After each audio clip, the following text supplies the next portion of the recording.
Salut! On se retrouve pour cette vidéo pour filmer cette Mini Cooper S, si je ne me trompe pas. C'est ça. Donc avec notre ami. Voilà. We mash up the place, turn up the bass and make them. We mash up the place, turn up the bass and make them. We mash up the place, turn up the bass and make them. We mash up the place, turn up the bass and make them all have fun. How we ablaze the fire, make it burn them. We mash up the place, turn up the bass and make some sound, boy run. And we will end your week just like a Sunday.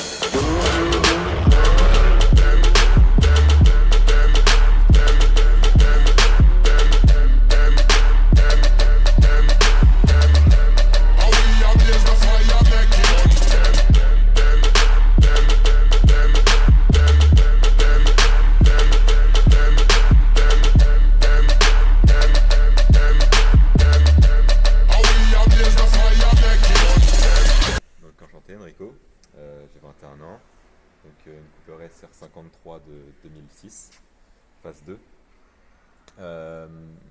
Donc c'est ma deuxième voiture, avant j'avais une Golf. Qu'est-ce qu'il y a à dire là-dessus? Donc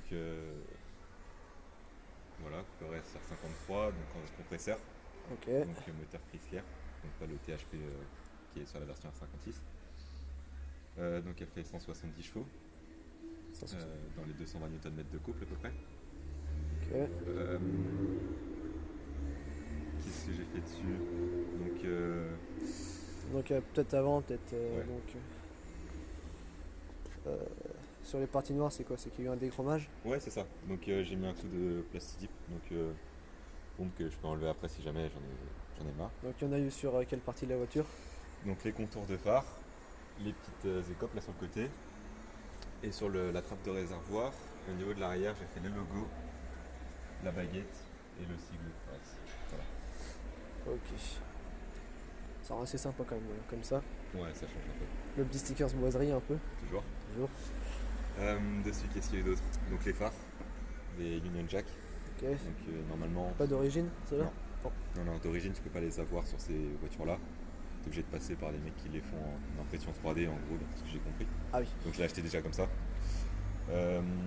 Donc après, du coup, j'ai fait les jantes.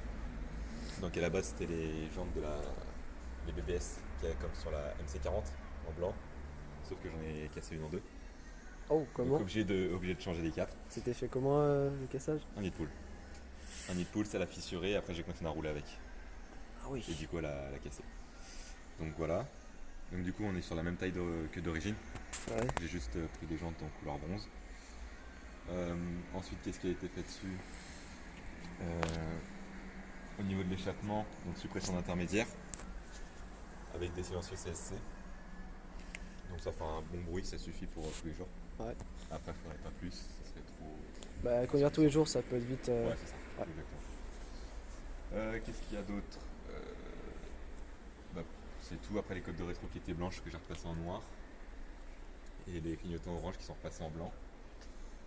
Et dessus, il me reste à faire donc les phares pour les remettre propres. Pas Et j'ai policier. commandé les bandes que je dois bientôt recevoir. Ok. C'était d'origine ou pas les petits phares à l'avant qu'on voit ici? Ça a été rajouté par l'ancien proprio. Ancien proprio? Ouais, donc là pareil, donc de longue portée. Ça éclaire bien. Ça permet d'avoir un bon plein phare. Ok. Ça suffit pour éblouir.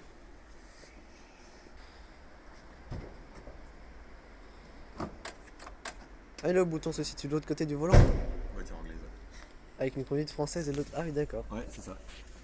C'est comme ça sur toutes les R53, R50 et R52. Donc D'accord. toutes ces phases-là, en fait, ça va être à gauche. Donc dessus, il y a quoi sur ce moteur? Donc moteur 1.6 16 soupapes, compresseur. Donc on a l'échangeur qui est sur le dessus. C'est pas la meilleure chose, mais ça fait le boulot. Ouais. Dessus, qu'est-ce que j'ai fait? Dessus, donc filtre air green. Ok. Voilà. Et c'est tout. Niveau moteur, on avait resté d'origine. Ok. Comme c'est mon Donc voiture, d'origine, c'est on mon rappelle délire. 170 chevaux et 220 Nm. 220 Nm. Ouais. Donc ça suffit largement. Pour tous les jours, c'est largement. Pour tous les jours. Donc, Intérieur, peut-être il y a eu des choses ouais, à changer, complètement. peut-être? Donc à l'intérieur, j'ai fait des petits tapis sur mesure, un peu flaming. Sur mesure. Voilà. Je sais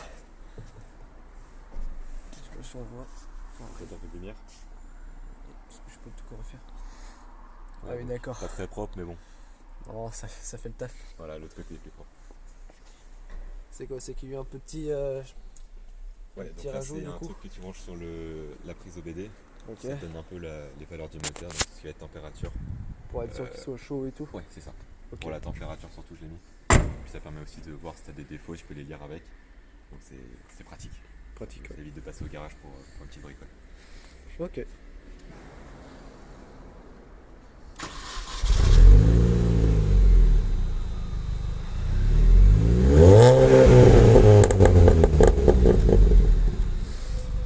Ah, c'est sympa.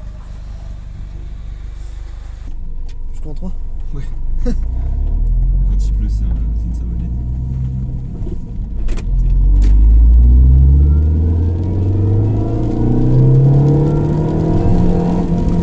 Allez, ça c'est Mont Blanc.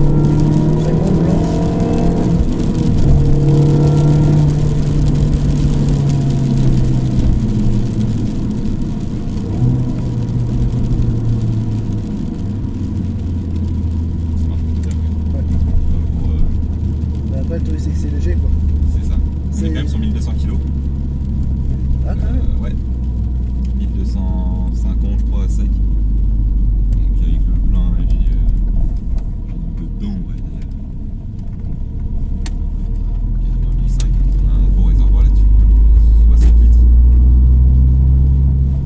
L'autonomie on va être dans les 300 km, 300-400 km. Ah oui, Ça consomme un peu, mais ça va. ça va. Si tu roules tranquille, ça va. On est tranquille.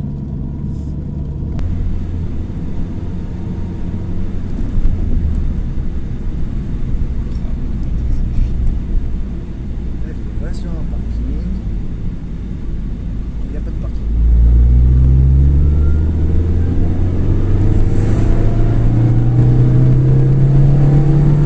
Là, c'est bien la bouteille de la sèche en plus.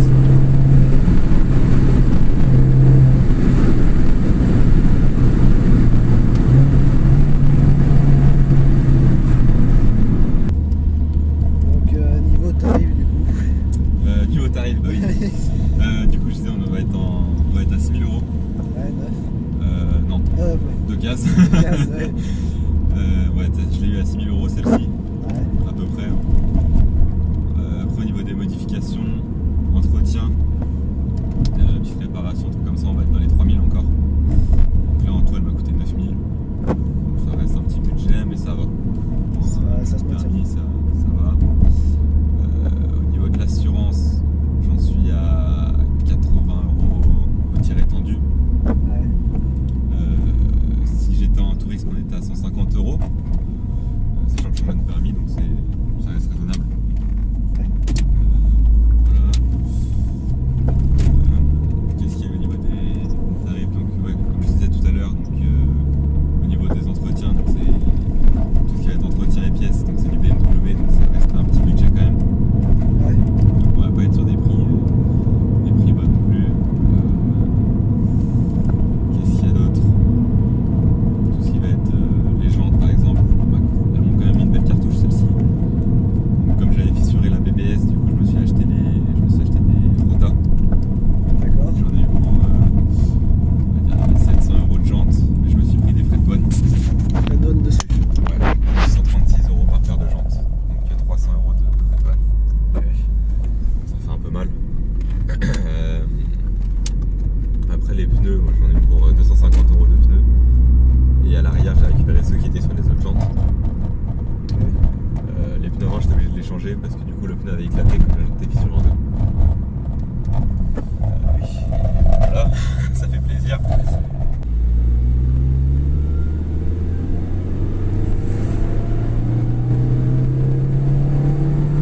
Là, c'est bien la bouteille de la sèche en plus. On est quand même sur un moteur qui est assez fiable, mais c'est plus ce qui va être autour. Le retour à. Bah, c'est-à-dire les bougies qui ont tendance à claquer un peu fréquemment. Est-ce qu'il y a eu du retour à l'allumage de mis dessus ou c'était d'origine? Les petits retours là, Ouais, d'origine. d'origine. Ouais, les phases 2 pètent beaucoup plus que les phases 1. Donc ils ont changé 2-3 petits trucs qui font que ça lâche des petits retours bien sympas.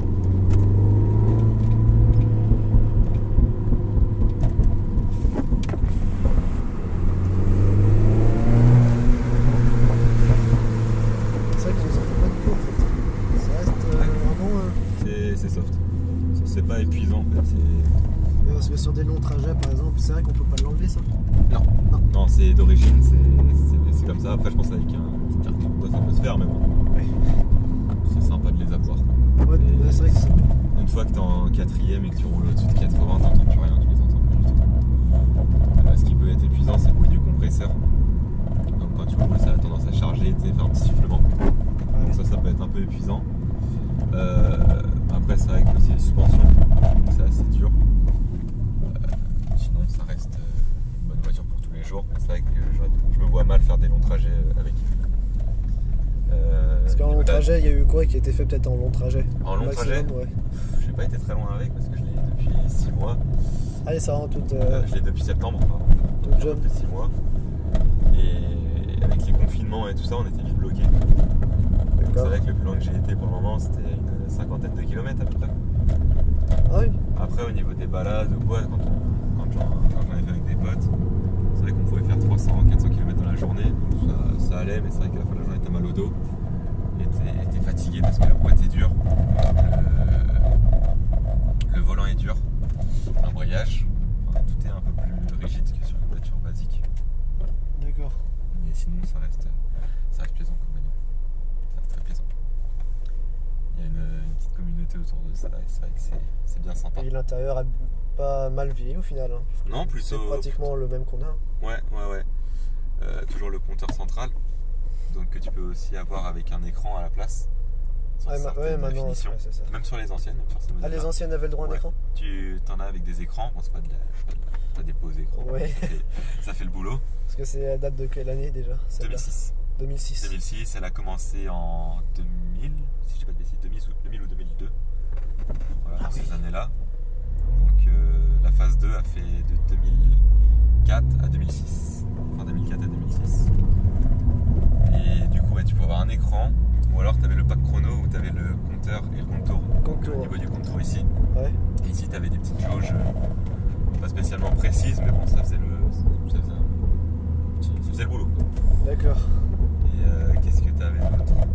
Je crois qu'au niveau définition, tu n'avais que ça, du compteur. Là, je vois aussi, on a.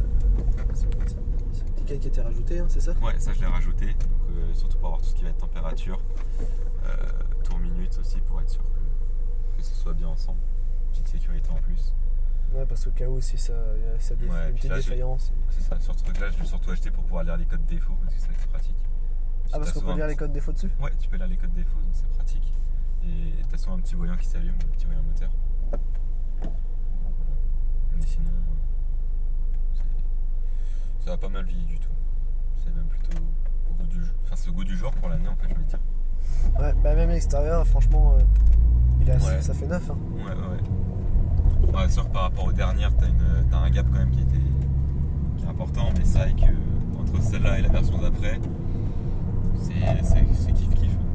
Au niveau de l'extérieur, de l'intérieur, ce qui va changer, c'est les phares, la calandre et tout ça. Sinon, ça reste vraiment sympa.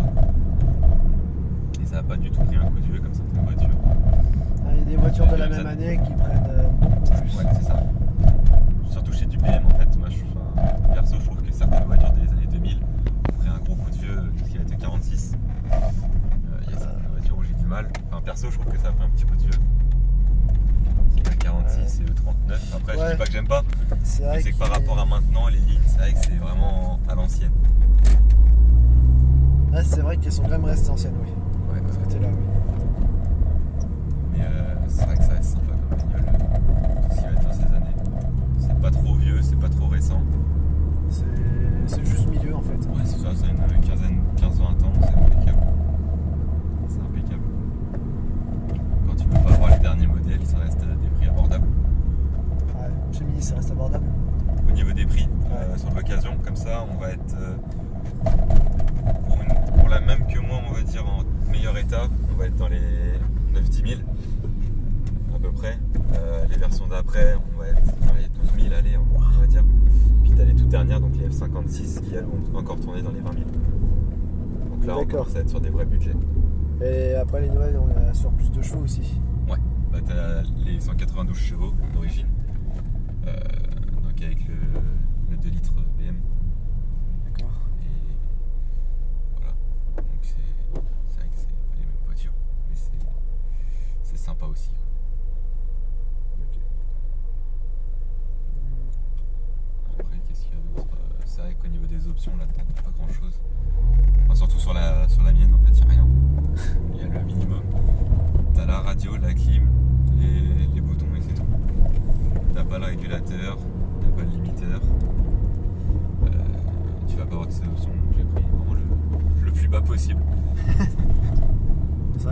budget en première ou deuxième voiture, c'est vrai que ça se maintient en fait. Ouais, bah 6000 en deuxième voiture, je pense que je suis pas trop mal. Surtout avec autant de chevaux. Ouais, pour 170 chevaux, je pense que Ouais, surtout j'ai à un ce permis prix-là, il n'y en comme a pas ça, beaucoup, c'est je pense. C'est clair. Donc 170 chevaux, pardon. Moi j'ai un permis Et qui passe à l'assurance comme ça. qui passe à l'assurance sans te faire allumer. C'est vrai que c'est plutôt plaisant. Et puis ça change des voitures que tu peux avoir en jeune permis, tout ce qui va être Clio, Golf. comme ça, les Golf. Ça ne les compte plus. Les Golf 4 en première voiture, c'est vrai que c'est. Ouais. Ah, celle-là, et que ça.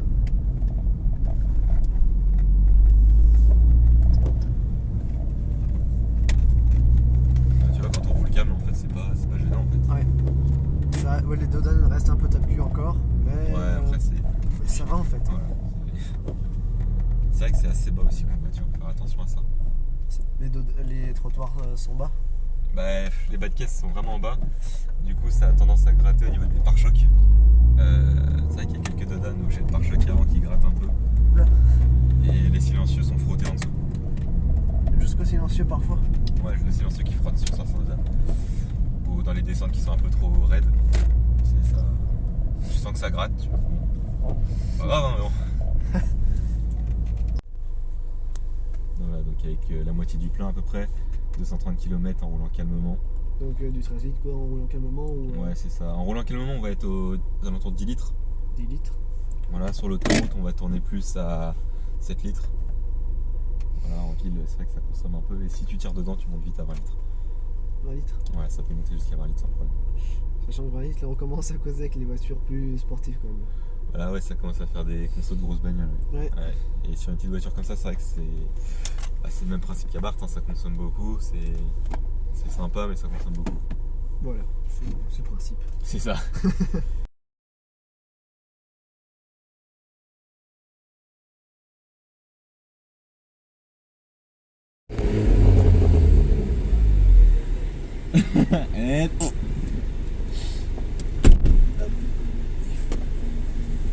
Tu montes dans les tours comme putain de merde. Quel sac. Il est obligé de forcer. Driving in a Porsche.